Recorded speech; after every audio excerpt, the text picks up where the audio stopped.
I realized the one thing you can take in this conversation is not to be depressing, but when my dad died, I felt like it just changed my whole world. I saw a part of me died with him, and it made me see life with a different prism. And it just made me realize, oh my God, how much longer am I going to be around? I want to live my life. I want to enjoy it. So that's what I try to do. Welcome to The Wild Show with your hosts, Will Chang, Lee Chang, and Andrew Su. Hello, I'm Andrew Shiu, and I have my co-hosts Lee Chang and Will Chang with me. No relation, but maybe a relation. How's it going? What's up, guys? Today's guest is Rich Shiu. We wanted to have him on because he's a man of mystery. Rich is always doing something new. He's traveling for work, for fun, or off on memorable family trips, or he's developing real estate, creating murals, customizing his home, customizing his car, vending pharmacies, sailing, raising money, kite surfing, truffle hunting in Croatia, and so on. From a professional standpoint, Rich has experience as a Wall Street trader, financial consultant, real estate developer, broker, and managing a PE firm. He's definitely carved his own unique brand of life. This episode was an Instagram episode. We'd be walking up to Rich and saying, "Hey man, nice life. Do you mind? Can I ask what you do for a living?" And so for the first question, we'd love to know, what would you say it is that you do for a living, Rich? I think I do a little bit of everything, actually. I manage a portfolio. I'm doing my development business in Brooklyn right now. I run the operations in the pharmacy and compounding pharmacy, exploring new options. I just a lot going on. Although I'm trying to minimize now, but yeah. Amazing. Okay. So thinking out loud and repeating it back. So you are working on commercial development and then Residential development. After a certain amount of families, I guess it becomes sort of commercial. It's like that gray area, but yeah. okay. So that makes sense. Residential development, which partially commercial. And then as part of portfolio management, you're also helping run operations at a compound pharmacy. And then you're also sourcing new deals for portfolio management. Does that sound about right? And I'm sure there's other myriad of things popping up, but is that the general gist? Yes. Okay, got it. So you're splitting your time between those two. I'd love to hear, how did you get into all of these myriad of projects? I think I first started out like it's mainly about my schooling and how I started out schooling. So it was in finance. I knew I wanted to do finance, but I didn't want to be an investment banker because all those guys stayed there till like 11 o'clock at night or beyond and just worked Saturdays and Sundays. So I wanted something that was more interesting. And I was really fascinated with the stock market. I was trading when I was like 13. So you have to imagine before then, there was no internet. So basically I had to read the Wall Street Journal, check for stock prices, and occasionally call in to Charles Schwab, mask my voice as an adult voice and ask for a quote. So it totally worked much different than it does now. And obviously they were not very kid friendly. It was more like an adult thing to do. So my dad at that time, he actually let me trade on his account, but then he eventually opened a custodial account for me. So like I would have to call in and pretend I was him asking for a quote for Philip Morris, a deep voice, or punch it into the phone. I would just trade that way. I really liked trading, got out of school. I was fortunate to get a job, my dream job at JP Morgan in the private banking, sales and trading. Coming from my school is a little tough because all those jobs went to people who went to Ivy League schools. And I didn't go to an Ivy League school. I went to Bucknell. So I felt like I was very, very fortunate to get that job. So I got that job and I started working there. So that started my trading, getting myself formally trading. So I've been looking at the markets every day since I was 13. So that's how the portfolio management thing started. And then I have to jump around in stories here a little bit. So then we had the banking, it was the tech blowout. So I eventually started running the desk at a Scandinavian investment bank. And I was working there for like 2-3 years. And then we had the whole tech blowout. So the whole tech blowout meant that they were shutting down the New York office of the Scandinavian bank. So eventually I hopped around little places here and there on Wall Street, but eventually I wasn't happy. I ended up getting let go. Yes, I got let go. I got fired. So fired, let go. Yeah, same thing. So I then had to find another job and I was like, what am I going to do? So real estate was really hot back then. So I took the money that I had saved and went in with a couple of partners, one of them being my dad. I convinced my dad to like, hey, look, listen, I'm going to get into real estate development. You should come on, invest with me. Yeah. And then I kind of taught myself. I know it sounds crazy. I taught myself. I read as many books as I could, talked to as many people as I could, and I started real estate development. And then that's how I did that. Yeah, there's so many things in there that I need to ask you about. The first one is 13-year-old training with a phone. And I talked to your brother a little bit, and he mentioned that you guys grew up in New York City around gangs. And I wanted to just ask a little bit about what that your childhood was like and how you ended up trading at 13 and how did you got interested in, because that's very not normal.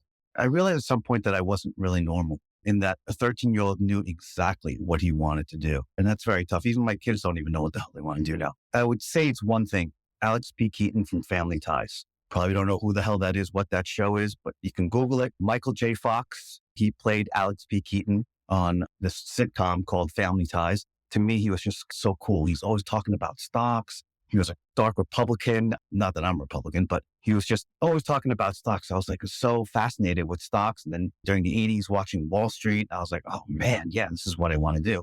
So that's really what started it. Along those lines, this also sounds like your dad was very supportive of this. I don't know if my dad would have been as supportive. So can you share about that? It seems like Oh my God. he really helped with your interest, even opening the account. So what was that relationship like? What was he like? So my dad passed away 2 years ago. So I think my dad helped me make the person that I am to some extent. Like he gave me the ability, like he saw that I was interested in something and he let me go with it. And I think that was so important, and which translate to how I try to raise my kids. Like I try to expose them to so many things and try to see what they like.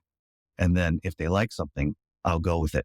Not really working, but at least they have that experience. But yes, my dad was very supportive of me and he realized that I liked it and he opened up a custodial account for me. And back then we had this AT&T Collegiate Investment Challenge. So basically you had $1 million of play money.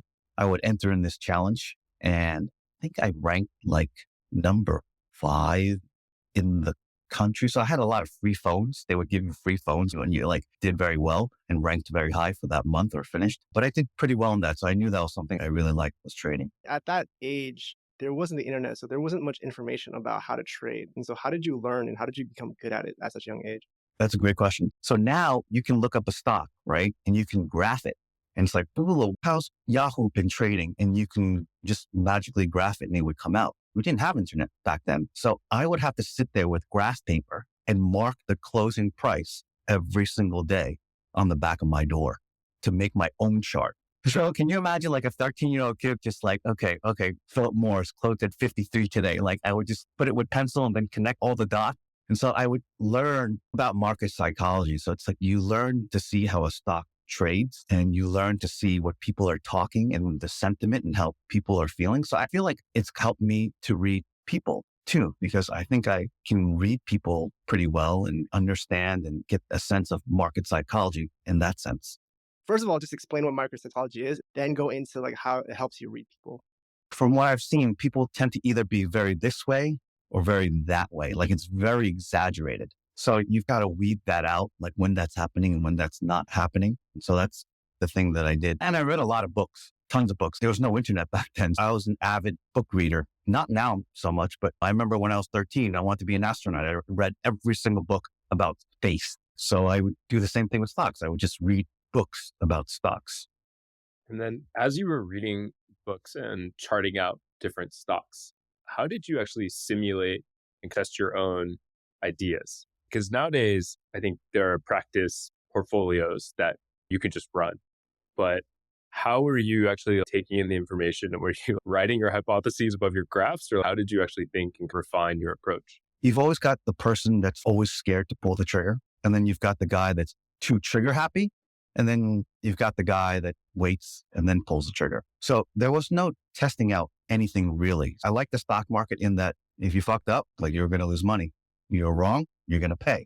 You're right, you're going to enjoy it. And so I've learned that way. That's how it taught me to be careful with my first bet. Because when the first bet you make, if you're wrong, you get out. If you're right, you buy more. So is this how you spent the majority of your time? Was this like kind of your way of staying out of trouble? We talked a bit about maybe that environment you grew up in. Did you get into trouble? How were you as a kid, like as a teenager? I definitely got into trouble. I hung around. When I grew up, Bayside wasn't very Asian.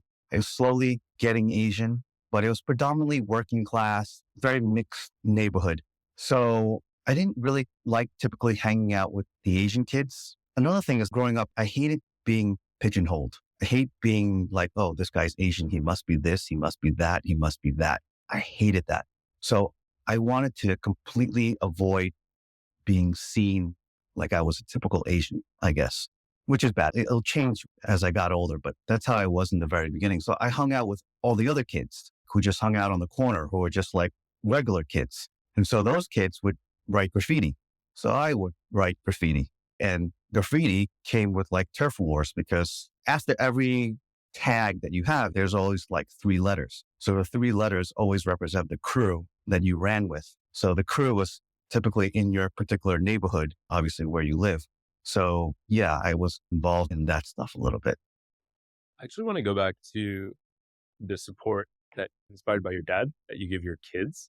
How have you tried to support them and foster their interests? Just curious, because I'm just thinking about that would be the approach that I wanted to consider. Just curious about the approach that lessons you've learned. Yeah. So everybody, to me, in my 50 years, like I think I've learned that I feel like everybody is a product of their environment. Everybody has a story. So you are the way you are because of how you were raised and your particular environment. So if I wanted my kids to be like me, I would have to recreate the environment that I grew up in to some extent. So that translated to how my dad treated me. So like I try to encourage my son to trade stocks, to look at stocks. I don't really buy my kids anything because my parents never bought me anything really. But when I wanted something, if I wanted those new Nike Air Jordans, my dad would always say, hey, look, well, as a dad, I'm supposed to buy you $50 worth of sneakers. So I'll throw in $50. And if you can come up with the other 60, then you can have the sneakers. So I do the same with my kids. So if they want something, I'll put in half and I'll make them put in the other half. And so that's how it translates. Obviously, me growing up here in Long Island City, I don't have the same life I do when I grew up, right? My mom was so cheap, she didn't want to turn on air conditioning. We had to go to the mall because we didn't want to turn on air conditioning in our house. We went to the mall. Let's go hang out in the library because it's so hot and use their air conditioning. I don't do that now. So obviously it's a little different, but that's what I grew up with. Can you talk a little bit more about your dad and just your parents in general? What did they do and how did they come up with the way that they raised you? No clue. But as I said before, working class neighborhood. I didn't come from a rich family. I didn't come from a poor family either, but my dad was a working class, blue collar, worked for Port Authority of New York, New Jersey, and he worked the graveyard shift every day. He worked from 11 p.m. to 7 a.m. for as long as I remember. So I never really saw my dad because I come home from school. He would go to sleep 2 hours later, and then he would wake up at 11, go to work, and then repeat. My mom was just a teller in a bank and homemaker. Getting a job out of Bucknell that only Ivy League students get. In order for you to do that, you must have, number one, really wanted it. And then number two, figured out a way around the system. And so how did you actually do that? This would lead to the greatest disappointment in my life. Where do I start? So we had a fund at Bucknell. People put in some money and we invested it. So I think I started that club at Bucknell, actually. So we did that club, and then we eventually caught the eye of a ex-Goldman Sachs partner. He was a professor there. I don't know if he still is. Surprisingly, we had a Goldman Sachs partner who was a professor there. So he taught a class. I took the class with him, and he took a real liking to me just because maybe that we came from the same sort of working class background. And like, I delivered papers when I was 13. My first job was folding those Sunday papers every day and sticking those inserts in that. Like, you get those Sunday papers and it's like this thick. It's just some guy stuffing them. I was stuffing them when I was little. And then eventually I had a paper route. I used to deliver the paper like every morning. Licked it like, who delivers papers nowadays? But yeah, so he knew that about me and took a liking to me. And he saw that I was hungry because I was very hungry. And he said, I'm going to set up a meeting with this person at JP Morgan for you. I said, oh, okay, cool, great. Eventually I got that job. So the meeting went well. I got that job. He said to me, Rich, when you work at this job, everybody's going to look at you like you're a groover's boy. And I said, oh, okay. I appreciate that. Thank you. Thank you so much. Like, I was so excited that I got this job. And I applied everywhere, like Solomon Brothers. Oh God, that was like my dream job. Everybody's Red Liars Poker. The trading floor was huge. And these were like where big swinging dicks were traders. Like, oh my God, I made it to like the 4th round interview. I was so close, but no cigar. But eventually I got the JP Morgan job. So I was very thankful, and I was so close to trading. Like, I was on the JP Morgan trading floor, and I got up and I walked to Wall Street every day. Oh my God, think about it. A kid who always wanted to work on Wall Street. I finally got a Wall Street job at a firm that was actually on Wall Street. I would get up, take the train, get up on Wall Street. I'm walking down Wall Street, goes to the trading floor. The trading floor is huge. I was like, great. But eventually it wasn't so great because I got fired from that job or asked to leave. So that was the greatest disappointment, because I felt so bad that my professor had given me this job or hooked me up with this job and told me that everybody would look at me like I was Groover's boy. And this boy fucked up. So I got myself asked to leave. I'd imagine that most of the people at JP Morgan were probably had very similar backgrounds or like very similar educations, and they all talked very similarly. And you probably came in as someone that was different, right? And so can you just talk to us a little bit about that experience, and then also what got you fired? Yes, you're 100% correct in what you're saying. It was a very, what do they call it? Blue shoe? I don't know what that expression is, but it was very white, Anglo-Saxon, Protestant. They were all sons and daughters of people who were, for the most part, who were connected in some sense. And yes, majority of them were white. So I felt very out of place there. It was very tough for me. The problem was that I had 2 bosses, or actually 1 boss, and she was a woman, a white woman, and she capitalized on her womanness, so to speak. She was not very smart. And the problem with me was that sometimes I wear my emotions on my sleeve. So I find that if I don't respect someone because I think they're intelligent or deserve to be in a leadership position, I won't respect them, even though I try hard to respect them, but it'll come out in some sort of way. And so this woman, she would be like, hi, sweetie, how you doing, honey? Like talking to every single of her higher ups and other men like that. And then she would talk to me like, get me some coffee. I just felt like, I don't know, I just felt like the scum of the earth to her kind of thing. And she would just play that all the time. Thank you, honey. Oh my God, you're the best. Thank you, sweetie. You're great. Oh my God. Like, just do that. And then like she would have me do some stuff like I made an average price spreadsheet. Like sometimes when you have 5,000 shares at 30 and then 2,000 shares at 29, like you need to give it like a weighted average. I made a little spreadsheet that would make things easier. And like, she would just ask me questions like, oh, look, listen, you printed that little spreadsheet that you had. We put 1,000 shares at 30 and then 1,000 shares at 35. So I just need a weighted average of that. I'm like looking at her like, it's 2,000 at 32 and a half. Really? Why is she asking me this? I felt like she was just an idiot. It just eventually caused me to lose respect for her. And then I got to the point where I wouldn't wish this on anybody, but I would get up, my alarm clock would ring in the morning and I'd be like, oh my God, I got to get up for work. I really don't want to go to work. I hated going to work. And this was my dream job. And eventually I think that just showed in my work and I got asked to leave. So from there, you moved on to running the Scandinavian banks. Yeah. How did that kind of come about? Yeah. So I think the trend that you'll see in this conversation eventually is that I had a lot of defeats in my life.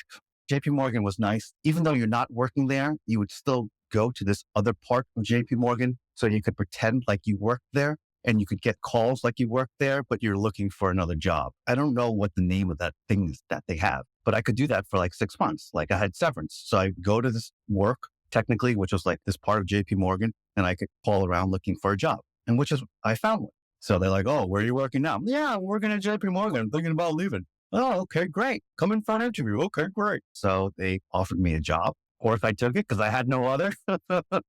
And then I was a junior trader for these Swedish guys who I thought were like so goddamn smart. Like they were trading derivatives, everything like that. And I was like, wow, these guys are smart. We'd have the squawk box during 9:30 and 11:30. They would do arbitrage between here and Sweden. It was like freaking cool. I was like, oh, I like this. So I started working there.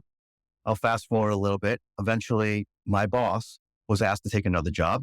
So I filled in while he left and they saw that I was doing such a good job. They said, well, why don't you stay and you can run the desk. And so I was like, oh, sure. Why not? So I did. I was a market maker in all Scandinavian stocks. So back then, Nokia was hot.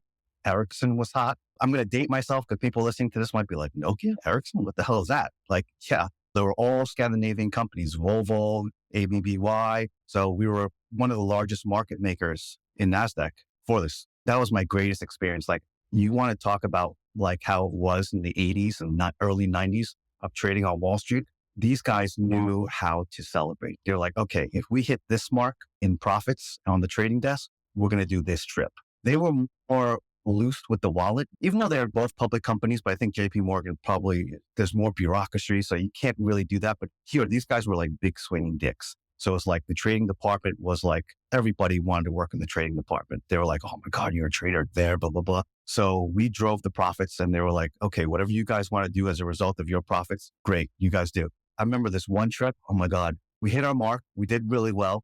So I was tasked to go buy a Ralph Lauren $500 dinner jacket for our trip. So everybody on the desk bought matching $500 Ralph Lauren jackets. And this was back then in the early 90s. So back then we bought this jacket for our trip. And our trip was, we took plane to Sweden, to Stockholm. And then from Stockholm, we took a private jet to Nice. And then from Nice, we took a helicopter, like 3 private helicopters to Monte Carlo. And in Monte Carlo, we stayed in the Hotel de Paris, which is the main hotel right on the drag across from the famous casino. This is where all the F1 cars all go by. This is the same casino that like James Bond goes in, like in the movies. So we were right there. And then I think that night we had dinner at the Alain Ducasse restaurant that is in the base of that hotel. And that's where we wear our dinner jacket. And so we would go party in the clubs. We had like stretch limos. And then I think the next day, that Saturday or Sunday, we then had a private yacht, like 100-foot yacht that we rented that took us to Cape de Antibes in the French Riviera to have lunch and bring us back. So it was like these guys knew how to party it up. This is kind of like your Wolf of Wall Street moment. So for the guys that don't know Nokia and the Siemens ABBY, this is more relatable to. Did you feel at this point that I made it? Did you have maybe, I don't know if it was imposter syndrome or coming up, you always felt like you had to fight and claw for everything. How did it make you feel at this point in your life? That leads to my second failure, right? My second downer, right? Because yeah, of course, I was like, this is great. Oh my God, I was spend my career here. Or, we could do this all day, all year. And then we had the whole tech blowout. So I was like, oh my God, what? And then I think I had a 3-year-old. How old was Allie at that time? I don't know. It happened at Christmas time. I think my wife was pregnant, or I had a 1-year-old. I don't remember. And then like my whole world came crashing down. Like, oh my God, it was so good. And then that happened. How old were you at the time? 24. It was a fun time. I would use as a benchmark my other buddies who were working in JP Morgan. Like, well, what are you guys doing? How'd you do this year? And they would tell me, I'm like, oh, I'm way ahead of the game. I'm like, yeah, this is great. Like, I think I blew my first place too. Yes, I blew my first place too. I was doing so well. That was quite young, and you've already made it at 23, 24. You felt like you were on the top of the world, and the economy shifted, and you lost your identity. And it sounded like you had to find your identity again in real estate. Can you tell us a little bit about that pivot, and how did you end up learning about real estate and how it worked and how to actually make money? I tried to go back into Wall Street again and got a sales job, and I hated sales. It was like the worst thing ever. And I got myself fired from that job or asked to leave. And training was changing all the time. It's always getting more digital, I guess, more electronic. So it was tough. So I said, my future in Wall Street, I think, is getting dimmer. It's like you put in a position like, I got a family to feed. I got a kid. What do I do? I'm like, I don't know. Shoot. Real estate's pretty hot now. I said, okay, let me try going to real estate. Like I just changed asset classes. I'm going to go into real estate. And so I just tried to talk to as many people, tried to read as many books, tried to make as little mistakes as possible in doing this, because obviously first time doing it, you're going to make lots of mistakes. And I did, but happily they were not serious mistakes, but I made mistakes learning along the way, but that's how I started. 2 questions. So the first is, how long do you feel like it took to where you got the real estate moving smoothly? And I ask because in my experience, many people who switch or new businesses take 4 years or more. How was that transition period for you? And then the second question is basically, how did that affect you and your family? Because that must have been so tough. Well, that would lead to my third failure. I first started out buying a townhouse in Harlem for like, I think it was $110,000. The house had no roof, had crackheads living next door. So I turned the whole building into condominiums. I extended the rear. I saw something where others couldn't see something because my wife would be like, this is crazy. What are you doing? You're buying in where? In Harlem? It has no roof? What? What do you got? Like, imagine this. During the whole time this whole construction was going on, I had like 5 murders on the block. There were 2 murders in the building next door. People were throwing crack vials into my backyard. You'd find like little crack vials. And then the notices from Department of Buildings, like to get the hell out, which was notices for the building next door. Like the squatters would wipe their ass with it and chuck it out the window and it would land in my backyard and I have to pick up like these papers like, oh, what is this? Like, oh, along with the crack vials. But eventually it got built and I moved on to the next thing. Then I started doing ground up buildings, which was like from nothing. It's just a piece of land. So I started developing a ground up building. So I started a ground up building and named it after my daughter. And then fast forward a little bit and then all of a sudden the banking crisis hit. So everything dried up. They weren't loaning money anymore to developers. So I got kind of screwed a little bit. What did that look like? Can you describe what exactly that meant for you? Well, it meant that the project that I was working on at that time lost money, didn't do so well. It was more a situation of, I have a trader mentality. So I don't really like to hold on to things. Like if it's going down, I just cut it. So I was like, all right, we need to just get out, just sell it. So people were renegotiating their contracts, even though the price that they originally went into contract for was much higher, but now they couldn't get financing, et cetera. So the whole banking crisis just screwed things up. And then I eventually got out I sold my last unit. I got out, but looking for financing for another project was extremely tough. So real estate development was dead on my part. Banks were loaning money to people who didn't need money, if that makes sense. That's just the way they work. It's so stupid. But yes, so that wasn't me. I needed the money. I needed to make my living and I couldn't do it. So I want to go back to, so you switched into real estate, you partnered with some investors, and then you also loaned from the banks to do the developments. But how was it to make your money during that time? Because my understanding is you're not really making money until you're selling the units, right? So how did you actually manage that stress given you had a family? It was difficult to cope with, but I made money as a trader. So I had money saved. Like I never went out and bought a Porsche, blew it all on cocaine and did whatever. I was kind of smart about my money. So I had some money saved. So it helped me to wait until the final unit sold. But you're 100% correct. Yeah, that's really how it works. It's like the last 2 units is really your profit. Got it. This is pretty tactical. So then on your last 2 units, like when you were looking at one of these developments, what return were you then looking for? How has that kind of evolved to now? I think it's the same. It's the same. I mean, usually you're looking like double your money. It's pretty much the same now still. But was it my third failure? Yeah, it was my third defeat thing that happened, right? Because I thought I was like, oh, I was getting into a groove, right? Like this is working. Yeah. Okay. Yeah. And then all of a sudden like, oh no, great. Shit. What do I do now? So a lot of that was due to economy and market dynamics that you couldn't control, right? How did you recover from that?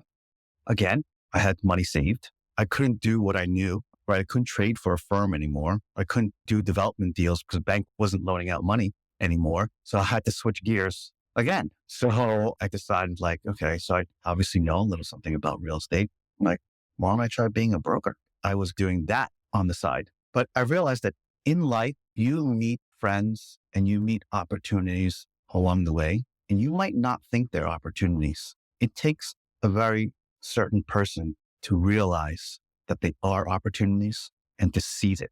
And I realized that because when I had this real estate development firm, I had this office and I met this guy. Well, I met multiple people, but at first I was sharing an office with a architect firm who was starting out. And eventually I had my own office.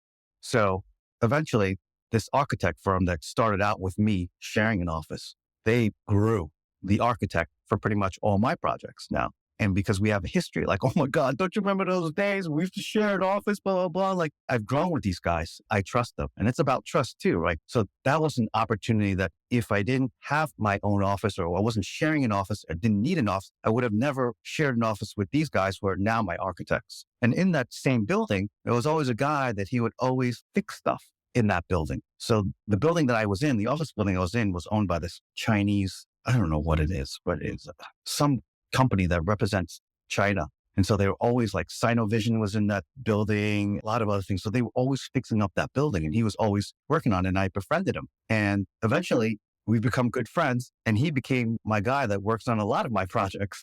It was all like me being there, the right place, the right time, and just talking to everybody. I tend to talk to everybody, which is could be a downside, upside, but I just talk to everybody. So that's how I knew him. But fast forward, I was a broker. I was trying to find space for these guys who wanted to start a pharmacy.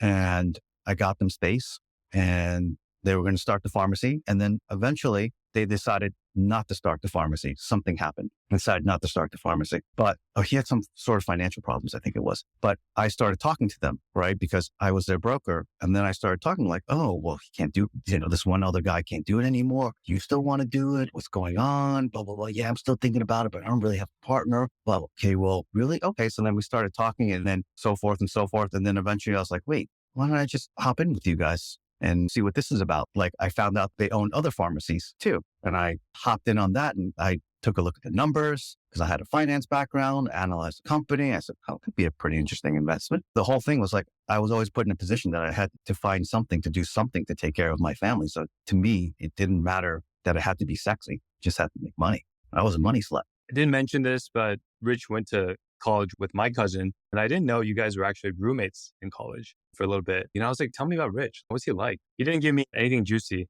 to my satisfaction, but one word he described you is resilient. And it sounds to me like you're talking about these things as failures, but as you've described, you found opportunity along the way and you never let it defeat you. You're like, well, I'm just going to keep doing my thing. And it sounds like you have the scrappiness about you that seems to be a thread that's given you opportunity and all these connections.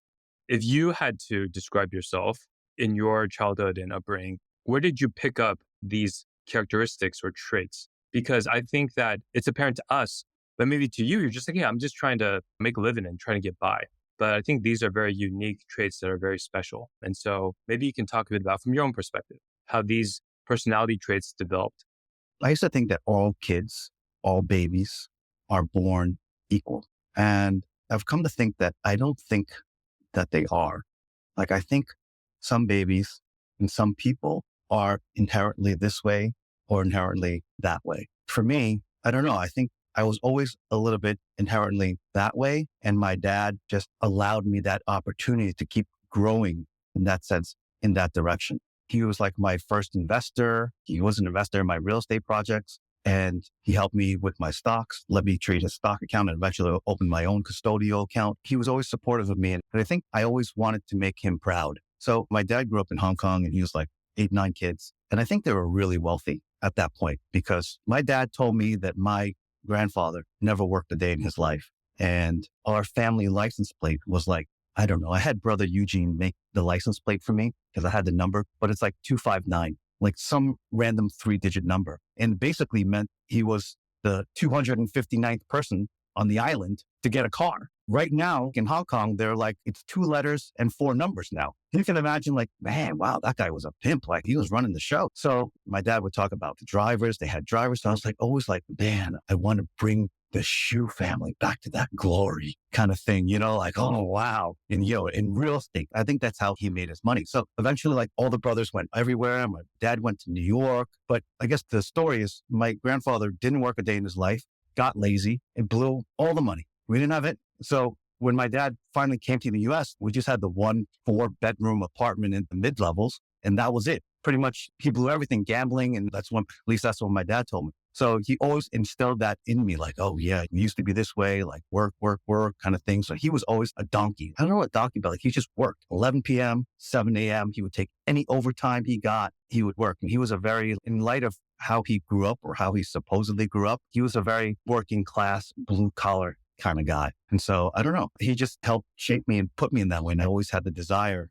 to want to be that way. That's pretty rare, right? Because the way you put it, unfortunately, I never had the chance to know him, but I could totally imagine. He'd be like, hey, Rich, you got to work. You got to grind it out, right? Stop having these pipe dreams like trading stocks. But instead, he encouraged you. He wasn't like, oh, you got to be a lawyer, doctor, do the Asian thing. But he actually was willing to support your dreams. Obviously, he didn't know that you would turn into something, actual career later on. But that's pretty special from immigrant parent. Yeah, my parents were not very typical parents, like always in your stuff, in your homework, like making sure you do your homework kind of thing. I wasn't a very smart kid in school. I hated school. That was not a problem, but I think maybe it's how I was built. A lot of people are very book smart. I hated like studying books. I wanted to do, right? Do. And my grades were terrible. To get into Bucknell, early decision Bucknell, didn't get in. They put me on regular. Didn't get in there either. Got on the wait list. And they finally took me off the wait list and I got into Bucknell. So it's like, clearly I wasn't very smart. With that environment, growing up for one, and then having traversed your way through all of these different experiences and opportunities. Because I feel like that's actually something you talked about, the opportunities that sometimes are right next to you and you don't realize them. So I think it's a combination of two things. One is you built these relationships, perhaps not when you were trying to get something out of it, but then when there was an opportunity, you were able to identify and seize that too. And I feel like since the first time I met you, you're highly charismatic, talkative, social dude. Is this something that you consciously make an effort or is it just come easy for you? I think the key is I genuinely like talking to everybody. I don't judge anybody, open to hear other people's opinion. I don't like being pigeonholed, right? Because I told my mom I didn't want to be Chinese when I grew up. I only wanted to date white girls because I felt like that would take away my Asianness. So like growing up till I was 16, all I tried to date was white girls, even though that was really hard at that time back then. I think that was important for me to just be open and just talk to everybody. If you know me, I love to salsa dance. I love to bachata. I can merengue. Like I joined the Black fraternity. I pledged the Black fraternity in college. I'm always so open and so chill with like everybody or try to be. So I don't know. I think that's key because eventually you open up your world. You have these people that one day you might need something and you say, oh, well, yeah, that guy. Yeah, he does that. And then you seize the opportunity. So for me, like even my music, I listen to bossa nova, R&B, bachata, salsa, country, 80s music. It just runs the whole gamut. I'm not just one genre. I just listen to everything and I have just an open mind. So I don't know. I think maybe that helps. Tell us about the Black fraternity. What made you want to pledge? So the Black fraternity, wow, this sounds crazy. So I went to Bucknell. I applied to Bucknell. And I think it was because my white girlfriend who broke up with me because she was going for college and she was a year older than me was going to Bucknell. So that's how I heard about Bucknell. In my heart, I don't think I went to Bucknell because of her, but it just opened my eyes to Bucknell because she happened to be there, right? Because she's a year older than me. And I felt like it was far enough from New York, 3 hours, that it would keep me out of trouble. But I could also go back to New York if I wanted to. So I was like, okay, it was kind of pretty. So I was like, okay, let me go to Bucknell, right? I've never heard of this school. So I was like, okay, let me go to Bucknell. I finally got in. Okay, great. Go to Bucknell. So I go to Bucknell. I'm like, oh my God, it's like 97% white and they're all WASP. It's like different from white people in my neighborhood because in my neighborhood, we're all working class people, right? I was a social minor. So I learned this race, class, and gender, right? So yeah, they're not the same race as me, but the white people at home were the same class as me. All working class, come from working class parents. And here they're like daughters of senators and other stuff. And they're just very different. So I was like, I don't know. So then I never hung out with white people at Bucknell. I only hung out with the minorities, which was a complete change from when I grew up in high school. Because in high school, it was like 50% minorities. I hung out with everybody. Everybody was cool with everybody. I just couldn't fit in with the white people at Bucknell. So I started joining SAAB, which is Students for Asian Awareness at Bucknell. I never joined an Asian club in high school. I'm like, what is it? So I felt gravitated towards them and towards other minorities because all the African Americans came from the inner city. So it was like, they all listened to the same music I did. So it was like, there was things to talk about. So I got it closer to them. And then being Greek was very important. I didn't want to join the white Greek fraternities. So there was no Asian fraternities. So I was like, all right, is it crazy if I pledge a Black fraternity? And then I talked to this guy. I was like, no, do it. We've got this other guy. He's an Asian guy. He's also part of it. So I was like, okay, I'll do it. So I pledged. I didn't make it, but I pledged. That's awesome. That's crazy. That takes a lot of balls.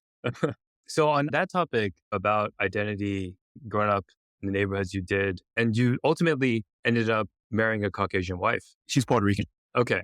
Yeah. So tell us a bit about that. How has that changed you in terms of learning perhaps to integrate different cultures, right? And how that bleeds into family life, both with your own family and also with the children. I dated Asian women at Bucknell. I was always the person like, I hate those Asian girls that say they would never date an Asian guy. Like I would go around like I was one of those. All of a sudden at Bucknell, I was like so pro-Asian. Oh, she's one of those girls, those Asian girls. What a sellout. I'd be one of those. I mean, I dated tons of Asian girls at Bucknell, and really honestly, I dated everybody, just like how I am in getting to know everybody and being a citizen of the world, so to speak. And she just happened to be Puerto Rican. So what about your kids? How are you trying to perhaps instill the principles, give them the tools that you've gathered, and perhaps not make mistakes that you've made along the way in your own life? I think I lead how I raise my kids by maybe 3 principles, right? I love them a lot. They know it. I tell them all the time. 2, I give them a taste of everything, just a taste, just so it wets their beak. And 3, I try to keep them hungry. That's my main focus. Keep them hungry so they have that drive. I mean, if inherently they have that drive, like some people just don't have it, right? Because like I said, I feel now that all babies don't come out exactly the same, right? So some people do have it. Some people don't have that drive. Some people need that drive to come out somehow. And so I'm just doing all that I can to make it come out somehow. Can you tell us a little bit about that? Give us an example of how you're encouraging your kids in ways that perhaps are, with the knowledge you have, not being overbearing, but giving them the space to grow in their own way. I opened up a custodial account for all my kids. I gave them money to trade. I encouraged them. My main thing is I remember, who's that guy from the Magellan Fund? Peter Lynch? I think that's his name. Yeah, I think it's Peter Lynch. So his main thing was always like, and I try to teach my kids this, and it's a principle that I go by now, buy what you know, because you see how that company is every day or every other day by interacting with it. So I don't buy companies I don't know. I really like Tesla, so I'll buy Tesla or whatever. That's the kind of same principle. So I try to teach that to them. Ulta Beauty, something that's my daughter likes makeup stuff. So look at those stocks, and she would buy in those stocks. But the problem with trading those stocks, it's like you got to look at them. And right now, yeah, they buy them. Like, yeah, Dad, okay, I'll buy some, but they don't really follow them. So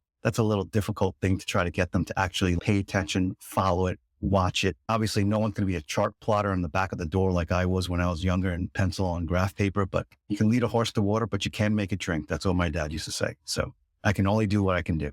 I also wanted to ask, as a dad, it's obvious to me now, just talking to other dads, that the relationships with the kids change. They want different things as they get older, et cetera, et cetera. What have you found at this point to be a good balance for time you spend with them that like is optimal, for lack of better words? Is it like 2 trips a year plus seeing them, I don't know, once a month? Or is there any sort of patterns that you see that are good for maintaining the right level of relationship? I think it's more about a precedent. So I think, and I try to tell every new dad this, like when your kid is small, you should always have a day or a time that you spend together, always. So that when he grows up to be 16, 17, 18, or she grows up to be 6, she will always know that this is what we do once a year. And this is what we do every week. So to start that when they're small is what I'm encouraging, because obviously not to bore you, the people who are not fathers out there, but the hardest part to me in child rearing, now that I've pretty much gone through the process, is actually now, I feel. Not when they were younger, is now. Why is that? Because now they're their own people. Doesn't that mean you've succeeded? No, but like now they're teenagers. So imagine what you were like when you were a teenager, right? Now you're coming into being your own person. You're wanting to do your own thing, but then your parents are telling you, no, this is not the way. So it's very tough. And then they want to hang out with their friends and they don't want to hang out with you. That's why I laugh. People with babies like say, oh my God, baby, having a baby is so hard. My God, all the baby does is just eat, poop. If they're not even starting to roll over yet, that's easy, right? It's really when they're walking, that's a problem, right? Because then they're going here, going there. But so anyway, I really think it's now that's the tough part. And when they're like 5, 6, 7, 8, 9, 10, all they want to do is spend every day with you, right? So that's easy. They always want to hang out with you. It's great. It's when they turn 16, 17, they don't want to hang out with you anymore. That's the problem. And you still do. It's interesting you say that because that's what I've heard. And I'm joking with Shah and I just tell her I'm ready to reject them first. So getting ready for the psychological operations. Thank you for confirming. I'm not saying I'll be able to do it. Also, hilariously, right on cue, she started crying. So this is great.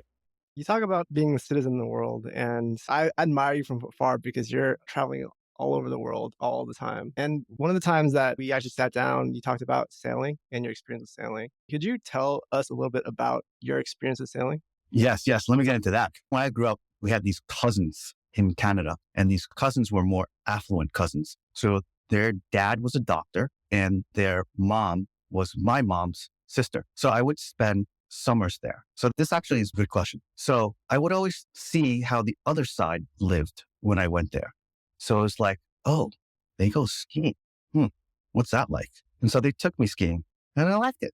That's not something we do in Queens. We don't really ski. And then they also went to sailing school at camp. I'm like, sailing? That's interesting. I'd like to try that. So that whetted my beak. And I was like, wait, I like how that other side lives. I want to try that. So again, I love to learn many different things. So I was like, when I was able to, you know what? I'm going to sign myself up for sailing school. So I signed up and they taught me how to sail. And then I was like, you know what? I like this, but I want to sail big boats. So I was like, shoot. Again, I talked to everybody. So I was like talking to this one guy and he's like, yeah, I deliver boats from Florida up to New York and from New York down to Florida. I'm like, yeah, you do?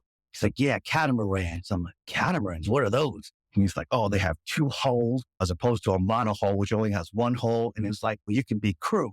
I'm like, I can be crew. I was like, what's that like? He's like, do I get paid? Nah, you don't get paid. You just pay yourself to fly down there and then you work for free in delivering the boat. I'm like, okay, I'll try it. So I tried it. I was like, wow, this is pretty good. So I got good friends with him. I was like, hey, look, next time you're making a delivery, let me know. I'll tag on. So he's like, he called me every time, like he had to make a delivery down. And that was fun. Oh my God. We would deliver boats and we'd be like 10, 15 miles offshore, like huge swell. It was an experience. I realized I love big boats. And so now you have one yourself, right? Yes. Yes. I realized the one thing you can take in this conversation is not to be depressing, but when my dad died, I felt like it just changed my whole world. I saw a part of me died with him and it made me see life with a different prism. And it just made me realize, oh my God, how much longer am I going to be around? I want to live my life. I want to enjoy it. So that's what I try to do. When you made that decision, can you just tell us about the process of buying the boat? Yeah, I won't bore you with it, but I got screwed on my first boat. I did all my proper due diligence. I want this catamaran. I knew I wanted a catamaran because it's more room, it's roomier. I didn't want to sail catamaran because my wife, she doesn't want to haul sails. And I don't want to obligate her to, oh, I got to haul up the main sheet. Hold on. Like she's not going to help. So it's like, I needed something to turn off. So I was like, okay, I could have the best of both worlds. I could have a power catamaran. So that's why I got into a power catamaran. So I was like, okay, for my first boat, I'm not going to buy a new boat. I'm going to buy a used boat. Okay, great. Bought a used boat. So I'd like, okay, I made sure to hire people to check out the boat, to do a survey. I did a guy to do the engine survey. Everything looks good. Great.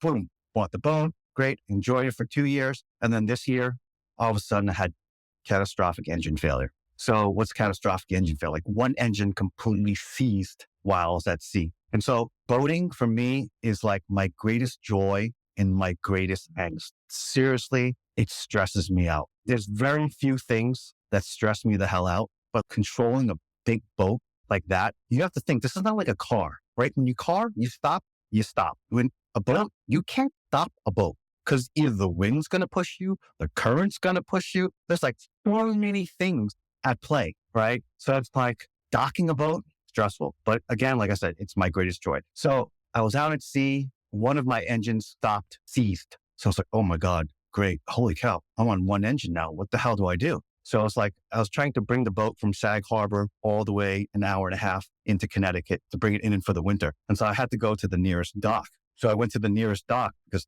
I can't go very far with one engine. And so she's like, oh, just come in, no problem. We'll help you out. It's very hard to maneuver a boat on one engine. Like you have to think about it. There's 2 pontoons. So if only one engine is working, yeah, it'll still run, but it's hard to like turn this way and turn that way. So it's like, oh my God. But I guess the end of the story is I got it in there finally, no problem. I was just glad I didn't hit any other boats and I got it in there safely, which was fine. And right now my boat is still being repaired a year later. So the moral of the story was I got an engine sample, but the problem is, note to self, like everybody else here, that people can change the engine oil in the engine before the guy comes to check the oil. So you do an engine sample just to see what contaminants are in the oil to determine if there's any problems with the engine. But I didn't know that someone could be so shady and change the oil before the guy comes to check the oil. That didn't like hit my head. So I was like, oh my God, that's probably what he did.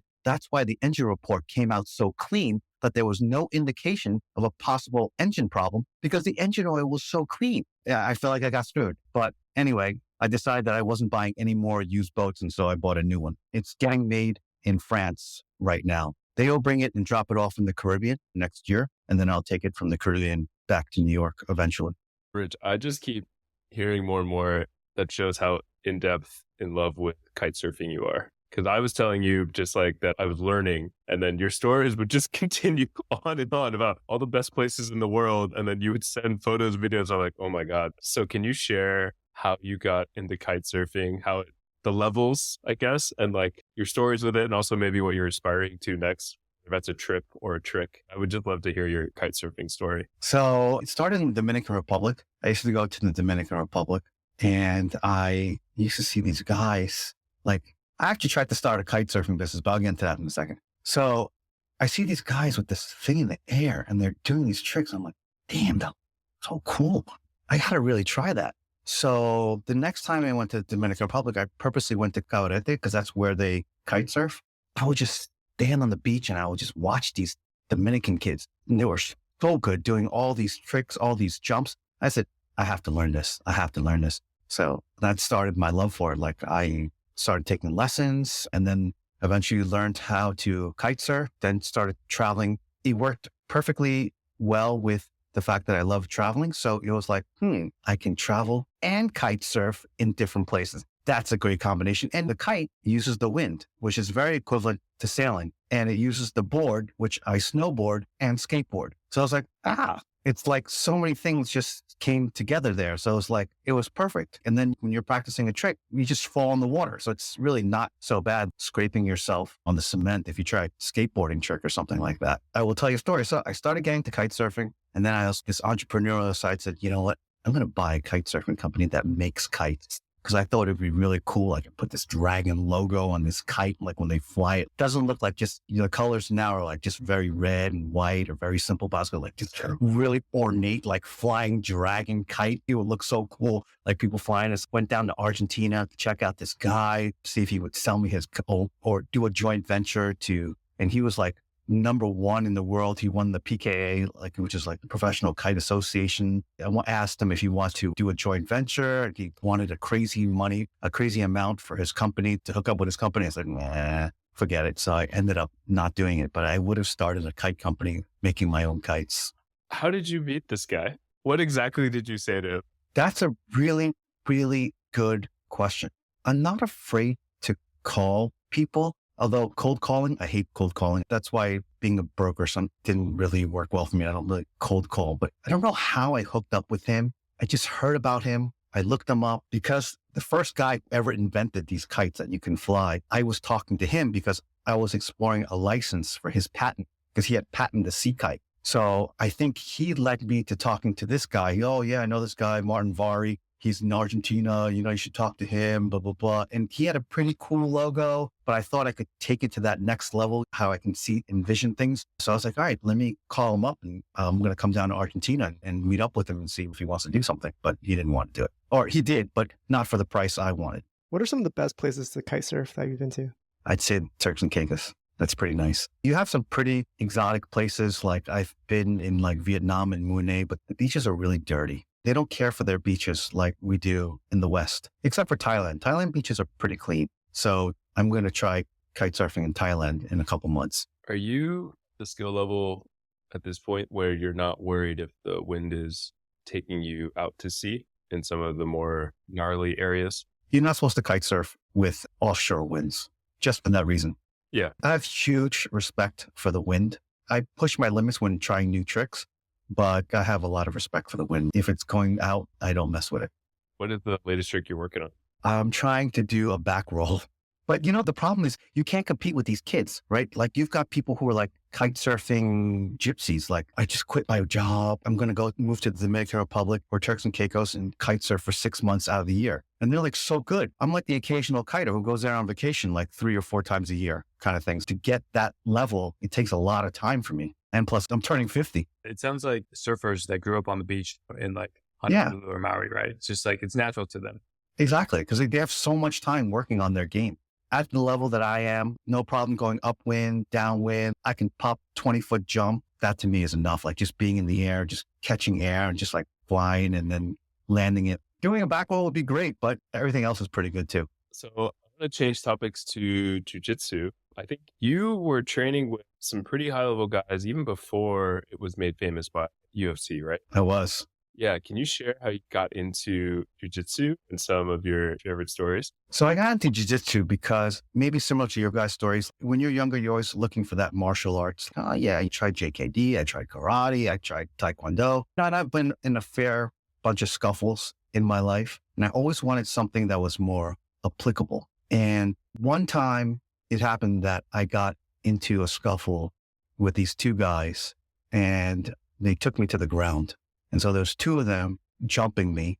And I was thinking like, oh my God, I'm on the ground. What the hell do I do? I feel so helpless on the ground. All I could think about was like, okay, if this other guy starts kicking me, I'm going for the guy who's on top of me's eyes. I was going to go Krav Maga on him, right? Like I was going to stick my fingers in his eyes. And if it came down to that kind of thing, fortunately it didn't, but I realized the ground game is kind of important. And then at that point, I think at that time, oh yeah, I was wearing contacts too. So that wasn't good either. So wearing contacts, being in a scuffle, not ideal. So I realized, okay, one, I'm going to get surgery. I need to learn my ground game. So I started training at Henzo's. How old were you when this scuffle happened? 20 years ago. Okay, quite some time. Yeah. And then, so Henzo is super famous. How did you enjoy training with him? And did you start competing? I think you did, right? I did. Yeah. I did. And then I got tired of it because it's like you sit around waiting for hours. And then you go on for 5-10 minutes and then you go on again. I didn't like the competition scene. So I did it for a little bit and then I stopped. I went to go to Henzo's because that was the most famous place for Brazilian Jiu-Jitsu. Like I watched the first 3 UFCs. Has anybody ever watched the first 3 UFCs? Show of hands. Dude, the first 3 FCs are so good because it was one authentic martial arts versus another, like before anybody ever heard of mixed martial arts. So it was like Brazilian Jiu-Jitsu versus some guy who was like doing sumo wrestling and there were no weight classes. Exactly. That's what I was going to say. No weight class. Yeah, it was a perfect test, right? Of pretty much, and anything went, right? And the perfect test of what martial art really worked. So I'm like, wow, maybe Brazilian Jiu-Jitsu. I'm going to try this. I tried it and I loved it. I love Brazilian Jiu-Jitsu so much, I would have dreams about Brazilian Jiu-Jitsu. I swear to God, I would dream about these moves in my head and I would dream about John Danaher.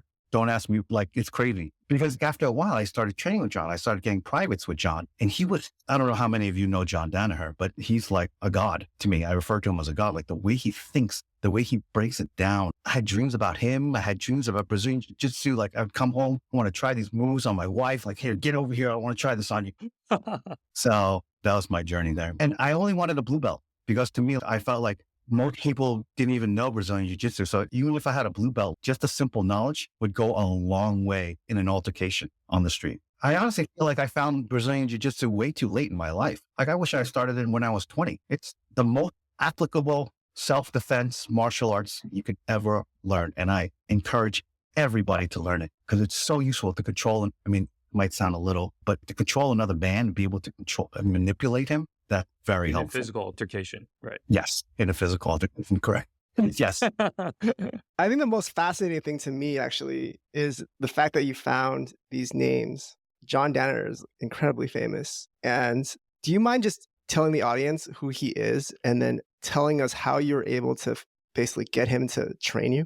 Well, I mean, John Danaher is probably the premier coach in BJJ. He's trained George St. Pierre, Gordon Ryan. As I said before, he breaks down Brazilian Jiu-Jitsu like nobody else can. I think he's a philosophy major from Colombia and he's from like New Zealand. So I was able to get him because nobody knew about him back then. He didn't train George St. Pierre yet. So he would just charge $150. I think it was $175 for an hour lesson every week. And I would go and I would videotape every single one of my lessons. So somewhere in my library, I was able to like 25 of his lessons. I should actually dig that up. Could be worth some money, but just his knowledge. But he was crazy. He would like hold like a choke a little bit too long. He was nuts. If you remotely had something on him that was a little bit painful to him, he would make sure you get it back. Have you gotten your kids into it at all? Have you encouraged them to try? My daughter, I tried. She didn't want any part of it. So she knows how to do a mata leon or a rear naked choke. I taught her that when she was little, but that's about it. But my son, yes, he's done it a lot, but he went into wrestling and then he heard Charlotte's wrestling. So he's on a hiatus now, but I have mats in my basement. So after learning jiu-jitsu, did you ever use it in a scuffle? No, not that I recall. I kind of felt like the answer might be that. Isn't that fast? Do you think there's a reason? Because you just said that it'd be the most useful, but then I figured you'd like, I'm good. But just curious. So no, you didn't use it. No. And I think it's really helpful. Like it really works every muscle in your body. It really does. So for me, just to take myself off the couch and get my body moving, you guys talk about the 6-pack challenge all the time, like I heard in your past podcast, and it's applicable. You can actually use it for something. And also in your past podcast, you guys talked about going to the gym, right? Oh God. Will, you talked about you hated going to the gym, right? You're like, how do I get myself? Like, to me, it's like, I hated going to the gym too, but I was like, but wait, I could go train Brazilian Jiu-Jitsu, learn something that I could maybe possibly use on the street. It's good cardio. And honestly, when I work out after a BJJ, every muscle hurt because I've used it and it's like a good hurt kind of thing. So like that to me was like a win-win. What are you doing nowadays to kind of stay in shape? I'd say still BJJ. I don't go as often as I should, but yes, that's the only way for me. Another random question on the John Danaher piece is, so he's philosophy and then you fan or do you know Faraz Zahabi? No. Okay. He was also a coach for GSP and then I just found it fascinating. He's also a philosophy major. So I was going to see if you knew about that. That's why I was asking the question. No, I will share something funny with John Danaher. So when I first trained with John Danaher, I used to love doing leg locks and knee bars and stuff like that. I remember him making this comment, and this was before he started the whole leg lock thing with Gordon Ryan. He's like, oh, you Asians, you guys just love leg locks. Like the way he said it, it was like he didn't really take highly to leg locks. He preferred the arm bar, and I always preferred leg locks. So he's like, oh, you Asians, you just love the leg lock. I'm like, yeah, I guess we do. I like them. And then all of a sudden now he's all about leg locks. You see with Gordon Ryan and everything else, but I just think that's funny. But he used to say that to me. You were the innovator. I don't want to say that, but I just think it's funny that he made that comment to me. Oh, so one of the things that Andrew talked about in the introduction that I was very curious about was truffle hunting in Croatia. That's all I know. Can you talk about truffle hunting in Croatia? Oh, yeah. So I love truffles. So I love finding fresh truffles if I can. So I was like, I always wanted to. And then after watching Truffle Pig, I don't know if you ever watched Truffle Pig with Nicolas Cage, was it? Yeah, Nick Cage, yeah. I see how this thing is done for real. I want to go truffle hunting. My business partner was like, hey, look, we're going to Croatia. Honestly, I tried to do truffle hunting in Ukraine. They have Ukrainian truffles, but I just couldn't find like an organized kind of tour that did that. But anyway, I was in Croatia and they were like, oh, I found this spot. And they're like, yeah, there's truffle farms. So they grow these trees with these spores that are inside it that help give birth to these truffles in the roots. So I didn't know you could do this. So they have plantations of these truffle trees. And then they have it obviously naturally in the forest as well. And so they have these dogs and the dogs just sniff it out. I'm like, okay, cool. So I learned so much about these truffle from going on this truffle hunt, which was pretty cool. And then he's a photo of this ridiculous pasta. Yeah. It's like all these shavings of truffles. So it's like marked off my bucket list. One off the bucket list, the truffle hunting was on there for sure. What other things have you marked off your bucket list? Oh, kite surfing, buying a bow. I like jumping and snowboarding. My thing is I like going to the terrain park and just trying to hit big jumps. So I find like I'm 50. I got to be careful about my bones. So it's like I'm so determined to hit a big jump in the terrain park that I'll spend literally all day going on this one friggin' jump. I'll go a little bit fast, then I go a little bit faster, then I go a little bit faster and even faster. But I just want to do a big jump on the terrain park and hit it. Is that the next big bucket list item or what else is on the horizon? Transatlantic. That's number one on my bucket list is to do a transatlantic crossing on a sailboat. As someone that doesn't know anything about sailing or doesn't know how long it is or what that process is like, could you just explain what it takes to actually do transatlantic sailing? It's a 2-week crossing at sea. It could be 3 weeks. And you're just literally waiting for good weather and then trying to cross from the Azores into New York, Miami, or wherever and cross the Atlantic. That has always been number one. I always want to do that. Could you just have them deliver it to the Azores, meet it there, and then... You could, and just meet them in the Azores and then just go from the Azores into the United States, yes. But that's still 2 weeks. On your catamaran? You can't. You know how much fuel that would use? A lot. It's got to be under sail.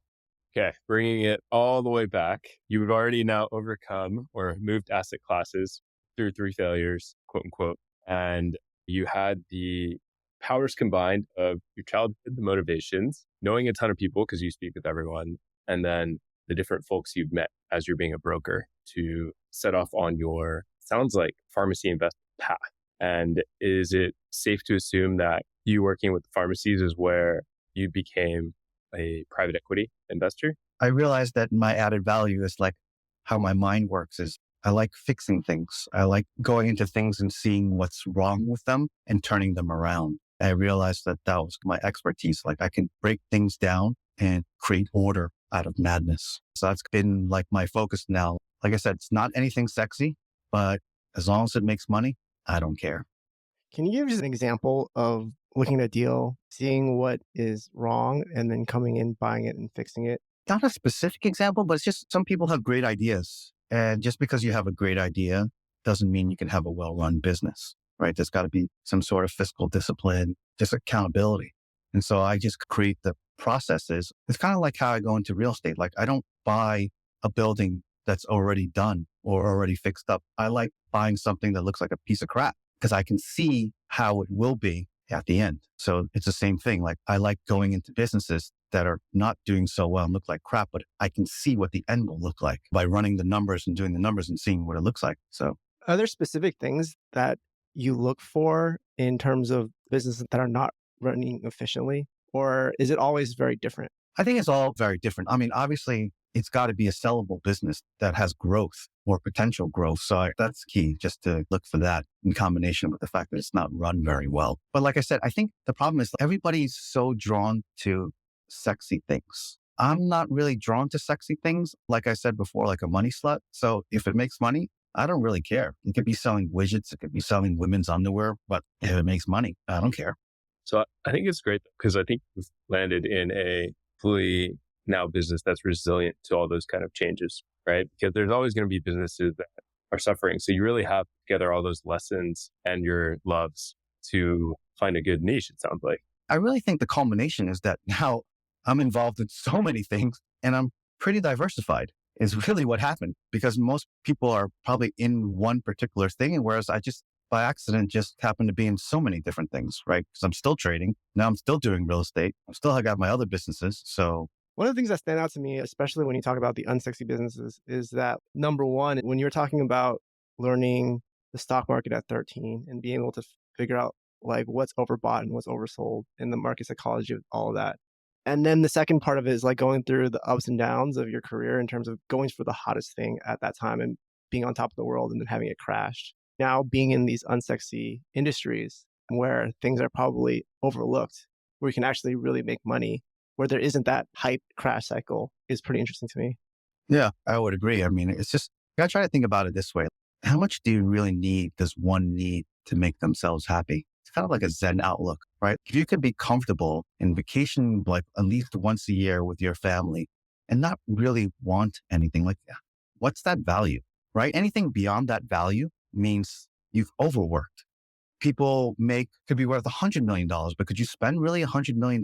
What does that mean? That just means that to me, my thinking is that to get to that $100 million, you had to sacrifice something, time with your family, time with friends that you had to spend late in the office just to make that much more, right? What am I going to do? Am I going to give it to my kids? I'm not going to give this to them. I'd like to spend it all, most of it. And I'd like to give my kids something, the minimum that my dad gave me, right? Because to me, it's about hunger. You got to have that drive. You got to be hungry. If I don't make you hungry, that's what I tell my wife. We got to make our kids hungry because if you keep feeding them, they ain't going to want to eat. To me, it's not really need to make $100 million or whatever because I don't want to overwork myself. I'm going to die with that money. It sounds like you're now trying to just get maximum ROI out of your life. And I know you've got a ton of interests. It's very obvious. Great family and lots of businesses. How do you keep your priorities balanced? Do you have any daily habits or a way of managing all your priorities to stay in balance? My friend Jay Tung once told me, he said, Rich, you're a feast or famine kind of guy. I remember he told me that. And that's how I am. There's no middle for me. It's either like I'm working hard and then I'm playing hard. Somehow that balances itself out kind of thing. Okay, So I can see that. yeah, so that's why I like wrestling, I like kite surfing, I like traveling. So that's how I balance. Yeah, put it another way, would you say you just schedule everything that you already love? Hard work, hard play. So it's already in balance. That makes sense. Okay, then how about, are there any important factors you focus on within your businesses so that they can run more effectively, less spending of your own time? That one could be a little problem because even on vacation, I will be managing from abroad. So yes, I need to maybe be better about that and wean myself off of that. I wouldn't say they're very self-managing because I'm a very hands-on person. I like to be very hands-on. And that's why probably my most recent real estate project will be my last. I don't foresee doing any more. Foresee myself trying to wind down things. So given you will likely have more time since you won't have another real estate, is there a favorite vertical of what you're invested in already that you are going to apply the time to? Trading. That has always been my first love. I bought my first car from the profits of my trading, and I've bought many things from the profits of my trading. And it's the only job where you just sit behind. Again, I have to quote my friend Jay Tong. He used to say, Rich, all you do is you stare at a screen all day and you look at the number. And if it's black, it's great. You don't make anything. You don't create anything. That's what he told me. You can tell Jay I said that, by the way. I'll send him this episode. He might not remember that he told me that, but I do remember that. So I always used to go back to Jay and tell him, well, now I build houses. So I am doing something now. There is some added value. I am creating something. But anyway, my point is work ends at 4. The market closes at 4. You sit there and you trade at your desk and you can do it anywhere in the world. That's the easiest job. I mean, besides the stress, right? Like, oh shit, I lost a lot of money today. But beside that, it is the easiest job, I feel. After talking about all these exciting things, all these things that you've done and perhaps are still looking to do, are there any regrets that you have? The Groover regret. That has hung over my head for a very, very long time. And it's always there in the back of my head. Why do you think that is? I even wrote a letter to him, actually. I wrote a letter to him once I was working for that Scandinavian firm saying I did well. I really thank him for the opportunity. I'm so sorry that it ended the way it ended. I think he wrote me back something like, oh, don't worry, you're still Groover's boy. But I know that when I went back to Bucknell to go speak, I was talking to the younger people at Bucknell. They told me, and I asked, oh, how's Professor Groover? They're like, oh, he's good. I was like, oh, does he still recommend people to go work or whatever on Wall Street? He's like, no, he doesn't do that anymore. He said he got really burned that one time and he stopped doing that. That is my greatest disappointment. I feel like I was entrusted with something from him and I just let him down completely. Are you guys still in touch? I don't know if he's still around or... I'm pretty ashamed that I wrote my letter and I feel like it's futile. Like he's just trying to be nice to me, but he clearly is disappointed in the fact that it ended. I don't know. I'm sure I'm to blame, but when you're young and you come from immigrant parents, you don't know how to maneuver the system or to work around the system. And I feel like my mentor wasn't really a mentor. I don't know how to deal with these politics of these things. And I don't feel like you should let that bother you. That was an experience that made you into who you are today. And I'm sure if he knew that, it'd be worth it to him, because what is an educator to do other than to give someone guidance, tools, opportunities? I feel like, if anything, I think he'd be proud of who you are today. I hope so. We've done the full callback of your dream as a kid and then all the bumps along the way and all your lessons. Thank you so much, Rich. This has been amazing. I think you've really shed a lot of light on how you crafted your dream life and then others kind of understand how you did it. And so thank you. Cool. Thank you. Thank you. Thank you. I appreciate it. It was great. Thank you so much for listening until the end. If you've enjoyed this episode, please leave us a review on Spotify or Apple Podcasts. It'll help more people like you find us. You can find more about us on wild.show, WLD.SHOW. Please subscribe to our newsletter or DM us on Twitter. We'd love to get to know you.